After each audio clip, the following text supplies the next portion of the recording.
Hello students, आज हम master करेंगे क्लास 10th इलेक्ट्रिसिटी। आज का टॉपिक है combination of resistances in series and parallel.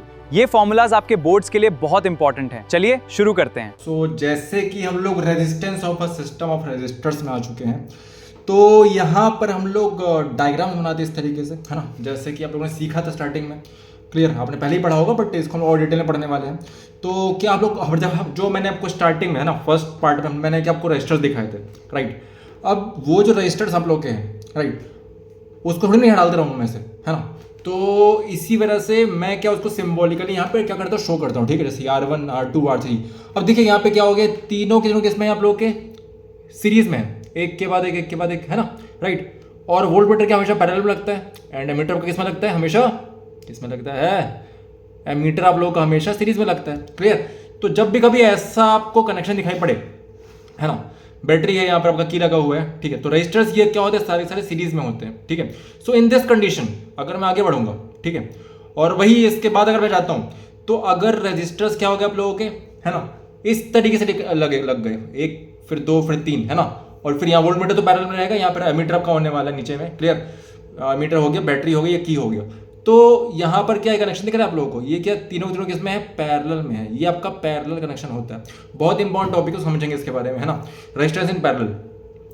तो चलिए समझते हैं सबसे पहले बस सीरीज के बारे में। तो मैंने क्या किया, ऐसे रजिस्टर्स ले लिए मैंने अलग अलग, देखो ओम के लिए क्या लिया, 1 ओम का, 2 ओम का, 3 ओम का लिया मैंने रजिस्टर को, 6 वोल्ट की बैटरी के साथ मैंने क्या कर दिया, कनेक्ट कर डाला सीरीज में, राइट। तो जब भी कभी सीरीज में आगे जुड़ते हैं ये, तो क्या होता है वो हम समझते हैं। देखो समझने वाले, इसको समझना क्या लिखा हुआ है, you will observe that the value of the current in the meter is the same.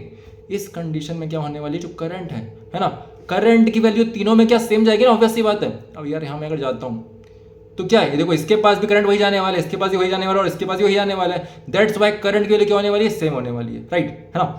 अब तो क्या हो गया, okay, when a number of resistors हो गया connected in a series, okay, in a circuit, what would their equivalent of resistance. तो क्योंकि अब क्या हो गया, यहाँ पर ये सब के सब एक साथ लाइन से आ रहे हैं, है ना। तो ऐसे कंडीशन में जो रेजिस्टेंस आप लोग को होता है वो क्या होता है, जुड़ता है ना। लेट्स फाइंड आउट, पता करते हैं। तो जो हम ऐसे पता करेंगे जब देखेंगे, तो you will observe that the value of the current, क्या है, करंट की value in the meter okay is the same है, independent of its position in the electric circuit. कहां पर है भैया, वो उससे इंडिपेंडेंट, ठीक है, पोजीशन से वो क्या इंडिपेंडेंट, सर्किट में कहां पर है वो। It means that in series combination of resistors the current is the same in every part of the circuit, और the same current okay through each resistor. तो क्या हर रजिस्टर से करंट सेम जाने वाला है आप लोगों का, तो आई कॉमन निकल के आ जाएगा आप लोगों का, है ना। तो मैं क्या किया इस तरीके से अलग, अब मैंने क्या किया यहाँ पे, मतलब अलग अलग मैंने वोल्ट मीटर लगा डाले, ठीक है, चेक करने के लिए कि भैया चलो ठीक है, मान लेते हैं कि अपन करंट तो सेम भेज रहे हैं, है ना, बट कुछ बदलाव है ना रेजिस्टेंस, ये रेजिस्टेंस में। क्यों मैंने V1 V2 V3 क्यों लिया, क्योंकि जो मेरा वोल्टेज है वो डिफरेंट आएगा। क्यों, क्योंकि रेजिस्टेंस मेरे क्या है, तीनों अलग अलग है ना, भले करंट सेम हो बट रेजिस्टेंस क्या है, तीनों अलग अलग है ना, R1 R2 R3। So because of that reason यहाँ क्या ले लिया मैंने आप लोग को, V1 लिया, V2 लिया एंड V3 लिया, है ना। सो देखिए हाँ क्या होगा यहाँ पर भी, तो मैं क्या लिख सकता हूँ, ऑब्वियस सी बात है। अब प्लस होता है, पोटेंशियल डिफरेंस को क्या करते हैं, पूरा हम लोग ऐड करेंगे टोटल, जब निकालेंगे सर्किट का पूरा आपका वोल्टेज निकालेंगे, तो पोटेंशियल डिफरेंस निकालेंगे, तो V इक्वल टू क्या लिख दिया मैंने यहाँ पर आप लोगों का, V1 plus V2 plus V3 लिख दिया, राइट। और जैसे अंकल जी का फॉर्मूला क्या है, V is equal to IR, नाम क्या था अंकल जी का, ओम्स लॉ, है ना। तो ओम्स लॉ मैंने यहाँ लगाया, V is equal to IR लिखा। अब V की वैल्यू क्या आप लोगों की, V1 plus V2 plus V3 है, वैसे ही R भी यहाँ पे चेंज है, R1 plus R2 plus R3 है ना।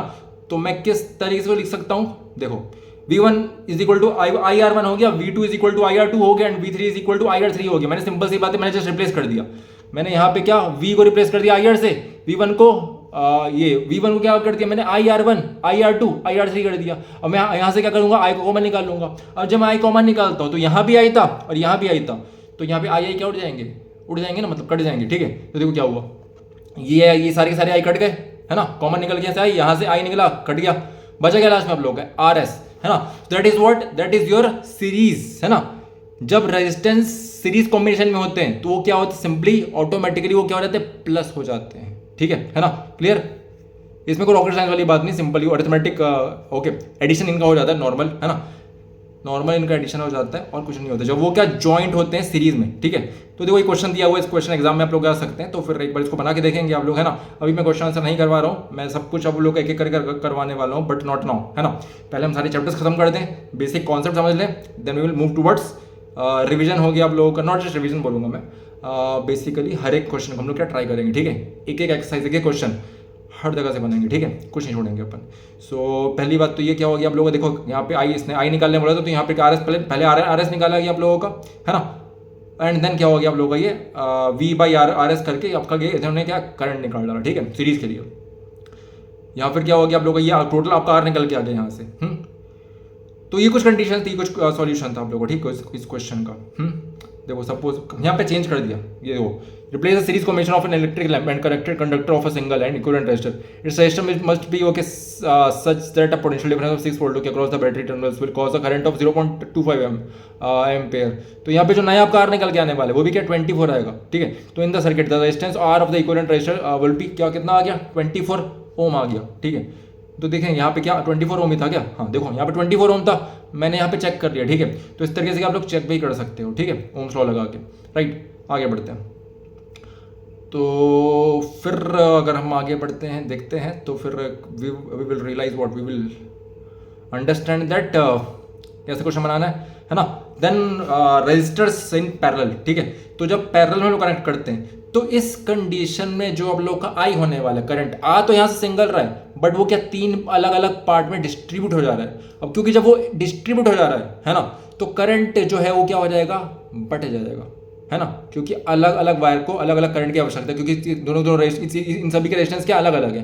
Because of that reason current भी क्या हो जाएगा यहाँ पे अलग अलग हो जाएगा, ठीक है। एंड क्योंकि करंट आप लोग अलग अलग हो गया है ना, तो ये हो जाएगा I1 R1, ये हो जाएगा I2 R2 और ये क्या हो जाएगा I3 R3, है ना। तो मैंने यहाँ लगाया फिर फॉर्मूला बेसिक, है ना। मैंने क्या वोल्ट मीटर को लगा डाला यहाँ पर इस तरीके से, एमीटर लगा डाला मैंने यहाँ पर, एंड देन मैंने सॉल्व करना स्टार्ट किया। मैंने क्या वी बेसिकली कॉमन रखा, क्यों कॉमन रखा, क्योंकि वोल्टेज तीनों में से भी जाएगा ना यार। यहाँ पे देखो उस कंडीशन में क्या थी, ऊपर वाले में वोल्टेज आपका क्या था, वोल्टेज आप लोगों का, वोल्टेज आप लोगों का अलग अलग था, है ना, एंड करंट सेम था। यहाँ पे क्या हो गया, वोल्टेज आपका सेम है सब में, ठीक है, बस करंट क्या डिफरेंट होने वाला है इस बार, है ना। I1 plus I2 plus I3 सब करंट ऐड कर दूंगा मैं, वापस वही फॉर्मूला लगाने वाला हूँ। I इज इक्वल टू क्या होगा, V बाई RP इस बार, है ना, RP मतलब पैरेलल, ठीक है।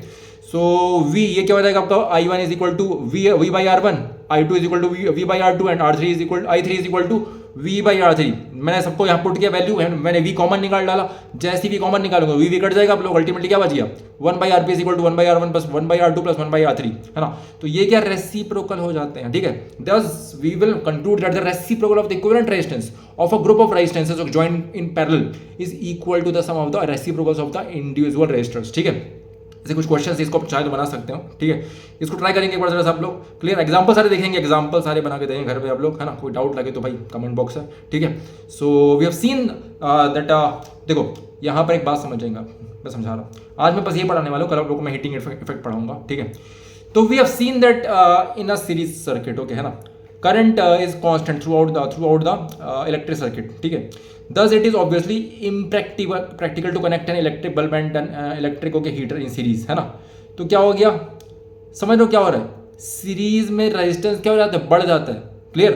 तो मैं क्या हो जाएगा, देखो करंट इज कांस्टेंट, क्योंकि करंट क्या सेम है आप लोगों का। अब भाई सबको करंट सेम मिलेगा, यहाँ भैया मैं प्रेस चला रहा हूँ, मोबाइल चार्ज कर रहा हूँ, लैपटॉप चार्ज कर रहा हूँ, मैं पंखा चला रहा हूँ, बिजली चला रहा हूँ, मैं सबको करंट सेम मिलने वाला है, तो उड़ नहीं जाएंगे लोग, उड़ जाएंगे ना, ठीक है, right. We want different varieties of current, ठीक है, for the different appliances, right. So because of that reason, क्योंकि मुझे करंट डिफरेंट चाहिए, इसलिए जो कनेक्शन घर के अंदर होते हैं वो सारे के सारे क्या होते हैं, पैरेलल में होते हैं, ठीक है। देखो पढ़ना इसके बारे में। Thus it is obviously impractical to connect an electric bulb and an electric heater in series because they need currents of widely different values of operate properly. Okay. See example 11.3 बोल रहा है, ठीक है। Another major disadvantage of series circuit is that when one component fails, एक fail हुआ, मान लो पंखा का बिगड़ गया भैया, तो लाइट भी जाएगी, फोन भी जाएगा, लैपटॉप भी जाएगा, है ना। तो the circuit is broken and none of the components works. If you have used fairy lights, अब फेरी लाइट्स यूज कर रहे हो, नहीं जो लगाते अपन, झालर वाला लगाते अपन, ठीक है ना, दिवाली सब में, ठीक है, या फिर उसमें क्रिसमस है सब में, क्लियर, या फिर जो भी मतलब पूजा पाठ जो भी होता है आप लोग का, ठीक है, ईद में, तो ईद ये सब में मतलब, है ना, क्लियर। तो क्या मतलब ये क्या हो गया आपका, टू डेकोरेट होके बिल्डिंग्स हो, क्या ऑन फेस्टिवल्स, है ना, या गुरु नानक जयंती समथिंग, ठीक है, क्लियर। तो ऑन मैरिज सेलिब्रेशन में, तो you have seen the electrician is spending lot of trouble in okay locating and replacing the dead bulb, okay, each has to be tested, okay, to find which has fuse और gone, है ना, कि भैया कौन सा fuse हुआ है वो ढूंढता रहता है, ठीक है आप लोगों का। तो ऑन द अदर हैंड आप पैरेलल सर्किट, है ना, क्लियर, डिवाइड द करंट। अब पैरेलल सर्किट क्या करता है, करंट को डिवाइड कर देता है थ्रू द इलेक्ट्रिकल गैजेट्स के through, the total resistance of parallel circuit is decreased, है ना। इसकी वजह से क्या हो जाता है, रेजिस्टेंस सभी में क्या हो जाता है, कम हो जाता है, डिक्रीज हो जाता है। क्लियर। अब डिक्रीज क्योंकि क्या हो गया, यहाँ पे करंट आप लोग का आया। अब इस कंडीशन दो, जब भी कभी कॉम्बिनेशन क्या होता है, पैरेलल होता है, तो रेजिस्टेंस वहाँ पे ऑटोमेटिकली कम हो जाता है, क्योंकि वो 1/अपॉन में है ना यार, 1/R1 1/R2 प्लस 1/R3 है, तो ये अपॉन में है, क्योंकि रेसिप्रोकल में इसी वजह से क्या हो जाता है, रेजिस्टेंस आप लोगों का कम हो जाता है। ठीक है, the total resistance of a parallel okay circuit is decreased. Okay, this is helpful okay particularly when each gadget had different resistance. ठीक है, जब अलग अलग रेजिस्टेंस है तब, ठीक है, and requires different current to operate okay properly, तो इसके लिए बहुत जरूरी होता है। ठीक है, इसलिए ये सब क्या होते हैं, जो कनेक्शंस होते हैं वो क्या होता है, पैरेलल में होते हैं। ठीक है आप लोगों का। एंड मैक्सिमम अगर रेजिस्टेंस आप लोगों को निकालना है, ठीक काम की बात बता रहा हूँ मैं, मैक्सिमम रेजिस्टेंस के लिए आप लोग क्या लगाने वाले हो, कॉम्बिनेशन जो होने वाला है वो क्या सीरीज में होने वाला है, और मिनिमम के लिए क्या लगाएंगे अपन, पैरेलल। ठीक है, तो heating effect of electric current, ये कितना बड़ा टॉपिक है, क्या ये टॉपिक बड़ा है, क्या ये टॉपिक बड़ा है, हाँ ठीक है, तो चलिए इसको अपन खत्म कल करेंगे। ठीक है, ज़्यादा बड़ा नहीं है, खत्म हो जाएगा। ठीक है, thank you so much for giving your time, thank you so much. तो आज हमने रेजिस्टेंसेस का कॉम्बिनेशन सीखा। अपने डाउट्स कमेंट सेक्शन में जरूर बताएं और स्टे ट्यून्ड आने वाले सेशंस के लिए। मिलते हैं अगली क्लास में।